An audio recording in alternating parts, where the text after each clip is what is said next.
Hey viewers, Tom Carride here, founder of Drink Less, Feel Fresh and alcohol reduction specialist. Quick message to you. There's been so many individuals reaching out as of late, and especially in the last 2 to 3 weeks, wondering how they can reduce their intake, but at the same time asking me, is it the right time coming into the festive season? And here's the thing, if you ever want to change your relationship with alcohol, or you ever want to develop a relationship with alcohol that you love and respect, although it might seem harder, the best time of year to do it is during the festive season. And the reason for that is the number one reason or block why people struggle to or can't apparently create the relationship with alcohol they love and respect. What I mean by that is they say they're going to drink a little bit less, or they say they're not going to drink during the week or on the weekend, or to de-stress at the end of a long day, and they end up doing it anyway, is actually because the social expectation, especially in the Australian drinking culture, is one that sets you up for failure. So if the social expectation around Christmas time and the festive season is even heightened or increased for us to drink more and more alcohol, then it's actually the best time for you to challenge yourself to drink less alcohol. And I'll tell you why.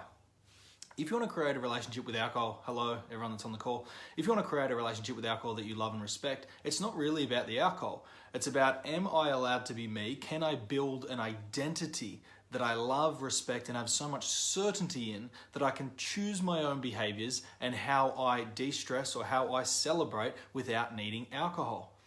So it's all well and good when the social expectation is for you to do that, and it makes it easier for people. As an example, dry July and sober October.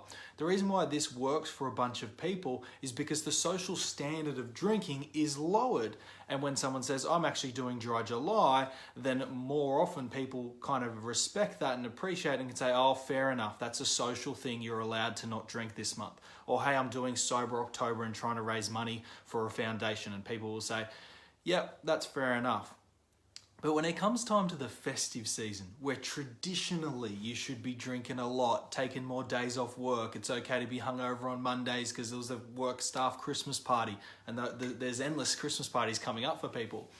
So the reason why it's so profound to challenge yourself now is because if you can create an identity where you can choose and back your own behavior and live with certainty, when the external pressure is almost the opposite, this is where you really get into the interesting game and what I love to help people with. It's not so much about reducing your intake. It's learning to become someone and build and develop a character and an identity where you can go anywhere in the world and not need an external environmental factor such as alcohol to help you feel safe. So I'm not going to take anything away from Dry July and Sober October. I love all these causes, they're fantastic. But something that we need to know moving forward is that alcohol's never been the problem. The problem has been the social expectation for you to drink, and then therefore your judgment on you if you don't drink. I'll say that again. The problem is the social expectation for you to be a drinker or to drink in certain moments or occasions or Christmas parties, or the Melbourne Cup is coming up, things like that, Christmas Day.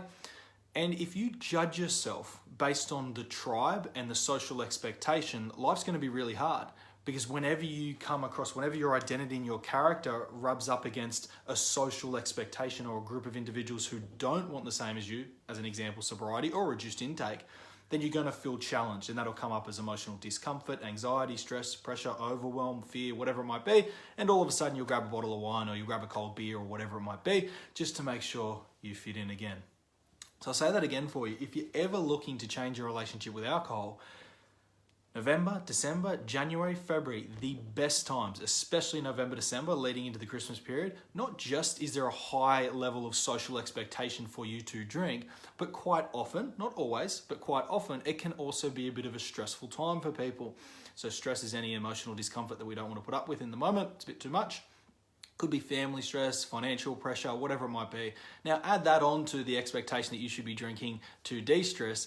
Well, that's why it can be so difficult. But I do reiterate and let you know that if you ever really want to create change when it comes to the relationship you have with alcohol, if you attempt and give it your best nudge to do it during the November, December timeframe, watch how easy it becomes for you during the middle half of the year. Watch how easy it becomes for you during winter when no one's going out, not as many celebrations and whatnot going on. And that thinking is exactly why I run a 90-day challenge. I don't run a 30-day challenge or a 60-day challenge. You can do that, but we run a 90-day challenge. And the thinking is the same. The thing is, if you want to dramatically change your relationship with alcohol, you've got to build an identity that you can conquer anything with.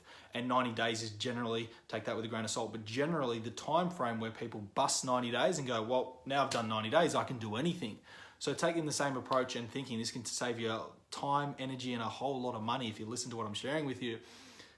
If you tackled the festive season and actually lived and believed in and backed the relationship you want with alcohol, which would be a massive reduction or none at all, if you experience that, if you woke up on Christmas Day, if you woke up on New Year's Day, if you woke up on the 1st of January and you felt the way you wanted to feel because of the decisions you made the night before, what would that mean to you?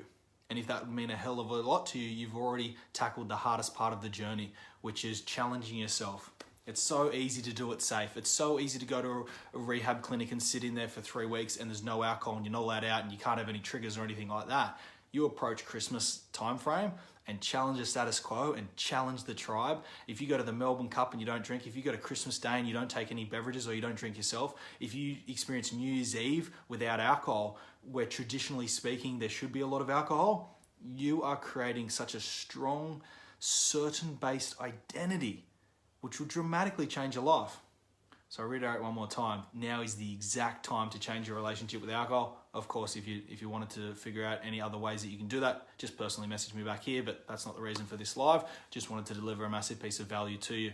Conquer it now, reach out to me in January or February, tell me how proud of yourselves you are, and watch how easy next year will be for you when it comes to changing your relationship with alcohol. I trust this was of massive value. Comment below any thoughts, questions, comments, and I'll get back to you personally. Bye.